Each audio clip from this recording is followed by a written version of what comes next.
नमस्कार दर्शक बंधु स्टडी ट्यूब क्लासेस रे आपण मानकु वेलकम। बहुत वर्ष तले उत्कल रे जड़े राजा थिले। तांको ना तिलध्वज, मंत्री का ना गुणनिधि। से माने प्रजा मानकु बहुत भलरे रखुथिले, कहार किछि अभाव नथिला। आउ सेई राज्य रे थिले जड़े साधव, तांको ना तनयवंत। तांको पत्नी का नाम शकुंतला। साधव और साधवाणीकर 7 जण पुओ थिले। जेमिति सुंदर सेमिति पितृभक्त। आउ ए 7 भाईंकर थिला गोटे बोली गेल्हा भौणी, ता ना हैला तपई। सी सबुठु सान। तपईर कष्ट केही सही पारु नथिले। खेलु खेलु जदि तले पड़ी जाउथिला, तार भाई भाउज पाखकु धाई आसुथिले। किए देहरु धूली छाड़ी दिए तो आउ के लुह पोछि दउथिला। सांगसाथी मेଳରେ हसी खेली तपईर दिन बीती जाउथिला। दिने सांगमानक सह कंढेई धरी तपई खेलुथिला।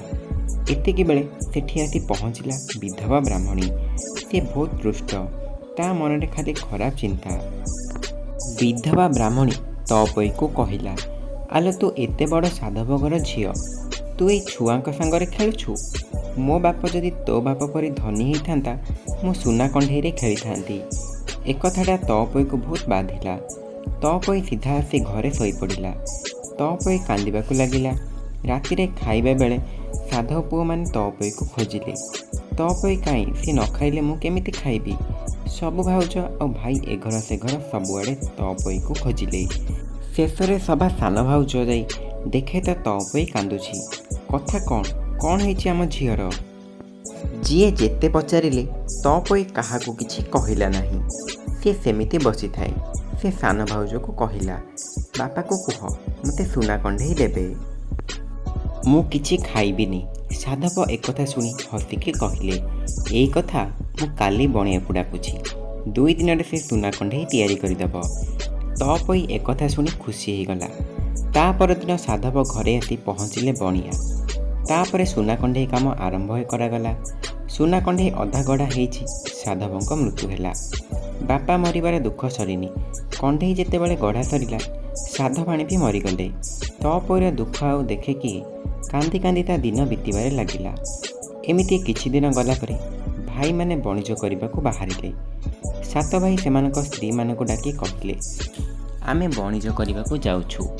आम भौणी तपई को भलरे रखिब, तार कोउथिरे अभाव रखिबनी। भाई माने बणिज करबाकू जिबा कथा सुनी तपई कांदुथाए। भौणी को बुझेई 7 भाई बोईतरे बसी बणिज करबाकू बाहरिले। 7 साधवाणी बोईत बंदाण कले। समुद्र रे बोईत चलिला। तपईरे तो बापा माँ आरपारी को चली जाइथिले। एपटे भाई माने भी बणिज करबाकू जाइछंती। एबे भाउज मानक मेଳରେ हसी खेली तपईर दिन बीतिबाकू लागिला। दिने से विधवा ब्राह्मणी आसी भिक्षा मागिला, हेले घरु केही आसिलेनी। किए कहिला मु तपई को अलता लगे दउछि, आउ किए कहिला मु साड़ी पिंधि दउछि। एमिति केही आसिलेनी। ब्राह्मणी राग करगर होई घर भितर को पशिगला। आउ सेठी जहा देखिला तपई दोली रे झुलुछि। ब्राह्मणीर तो राग आहुरी चढ़ीगला। सी बड़ बोह को डाकी कहिला, आलो ये कौन करुछ? साप को अंटीरे पुरे रखिछ। दिने एई नणंद तुम पाई विपद हब। सी पर ता भाई मानक अली अली भौणी तुम मानक नारे मिछ कही तम स्वामी को तुम मानकु गाली शुणीब। मूल मारिले जीव सरी, देवंक सांगरे किंबा कली। बुढ़ी ब्राह्मणी कथारे भाउज माने पड़ीगले। तपई को भल खाइबाकू भी देलेनी कि भल पिंधिबाकू भी देले नाही। दोली छिड़े देले। खटरे न शोई तले शोइबाकू कहिले। बण को छेली चरेबाकू कहिले। तपई आ कौन करिब? भाउज मानकू डरी मरी ता दिन बीतुथाए। भातरे गोड़ी बाली मिसी ताकू खाइबाकू देले। लुण बदलरे बाली देले। जे छेना क्षीर खाउथिला ताकू एबे पेज टपाई भी देलेनी। सबु भाउज पाली करी तपई को खाइबाकू दियंती। जो दिन सान भाउजर पाली से भल भल खाइबा करी तपई को दिए। पाखरे बसी खुएई दिए। तपई तो सबुदिने बण को छेली चराइबाकू जाए। दिने तार बेला खराब पड़िला। घरमणी छेली बण रे हजिगला। तपई जेते खोजिला घरमणी को पाइलानी। बड़ बोहू तो बहुत बड़ बदमाश। घरमणी हजिची जानिबा परे से तपई को कहिला, एबे तू जा मो घरमणी को खोजिकी आनिबू। आ तू जदि घरमणी को न पाइबू मु तो नाक काटिदेबी। तपई पुणी बण को गला। घरमणी को सबुआडे खोजिला। से डाकी डाकी चलिला। ଘରମଣି ଘରମଣି। ଦିନ ଯାଇ ରାତି ହେଲା, ତଅପୋଇ ଘରମଣିକୁ ପାଇଲା ନାହିଁ।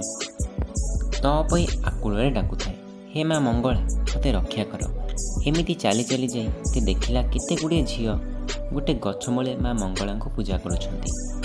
ତଅପୋଇ ପଚାରି ଜାଣିଲା, ମା ମଙ୍ଗଳାଙ୍କୁ ପୂଜା କଲେ ସେ ସବୁ ଦୁଃଖ ଦୂର କରିଦେବେ। ତଅପୋଇ ପ୍ରାର୍ଥନା କଲା, ମା ଦୟା କର, ମୋତେ ମୋ ଘରମଣି ମିଳିଯାଉ। ତଅପୋଇ ପୂଜା ସାରି ଆସିବା ପରେ ମା ମଙ୍ଗଳାଙ୍କ ଦୟାରୁ ବାଟରେ ଘରମଣିକୁ ତଅପୋଇ ପାଇଲା। ତାକୁ ଆଣି ଗୁହାଳରେ ବାନ୍ଧିଦେଲା। ସକାଳୁ ବଡ଼ ଭାଉଜ ଦେଖିଲା ଘରମଣି ଫେରି ଆସିଛି। ତଅପୋଇ ଶୋଇଛି। ସେ ତଅପୋଇକୁ ଗାଳି ଦେଇ କହିଲା, ରାଜକୁମାରୀ ପରି ଶୋଇଛୁ କ'ଣ? ଯା, ଛେଳି ନେଇକି ବଣକୁ ଯା। ଏମିତି ଦୁଃଖ କଷ୍ଟରେ ତଅପୋଇର ଦିନ ବିତୁଥାଏ। ଦିନ ପରେ ଦିନ ବିତିଯାଇ 1 ବର୍ଷ ହେଲା। ତଥାପି ଭାଇମାନେ ବଣିଜ ସାରି ଆସୁନାହାନ୍ତି। ତଅପୋଇ ବଣରେ କାନ୍ଦି କାନ୍ଦି ବୁଲୁଥାଏ। ତଅପୋଇ ଭାବିଲା, ମା ମଙ୍ଗଳାଙ୍କ ଦୟାରୁ ତ ଘରମଣି ମିଳିଗଲା। ଏବେ ତାଙ୍କୁ ଯାଇ ଗୁହାରି କରିବି। ବଣରେ ଯେଉଁଠି ମା ମଙ୍ଗଳାଙ୍କୁ ସେ ପୂଜା କରିଥିଲା ସେଇଠି ଯାଇ ପହଞ୍ଚିଲା ଆଉ ପ୍ରାର୍ଥନା କଲା, ମା ମଙ୍ଗଳା ଲୋ, ମୋ ଭାଇମାନଙ୍କୁ ଫେରେଇ ଆଣ, ନହେଲେ ମୁଁ ତୋ ଆଗରେ ଜୀବନ ହାରିଦେମି। ବଣରେ ବସି ତଅପୋଇ କାନ୍ଦୁଛି। ଏତିକି ବେଳେ 7 ଭାଇ ବୋଇତ ଧରି ଫେରିଆସିଲେ। ସେତେବେଳକୁ ରାତି ହେଇଯାଇଥାଏ। ସେମାନେ ବଣରେ କାହାର କାନ୍ଦିବାର ସ୍ୱର ଶୁଣିବାକୁ ପାଇଲେ। ଭାଇମାନେ ଖୋଜି ଖୋଜି ଦେଖିଲେ ତଅପୋଇ ବସି କାନ୍ଦୁଛି।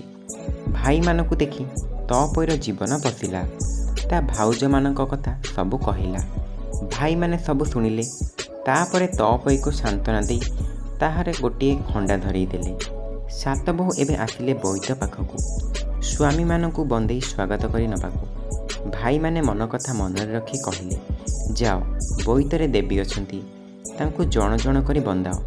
ଜଣ ଜଣ କରି ଭାଉଜମାନେ ବନ୍ଦେଇବାକୁ ଗଲେ। ତଅପୋଇ ଜଣ ଜଣ କରି ସମସ୍ତଙ୍କ ନାକ କାଟିଦେଲା। 6 ଭାଉଜ ଖଣ୍ଡି ନାକି ହେଲେ। ସବା ସାନ ଭାଉଜ ଯେତେବେଳେ ବନ୍ଦେଇବାକୁ ଗଲା, ତାକୁ ଦେଖି ତଅପୋଇ ହାତରୁ ଛୁରୀ ଖସି ପଡ଼ିଲା।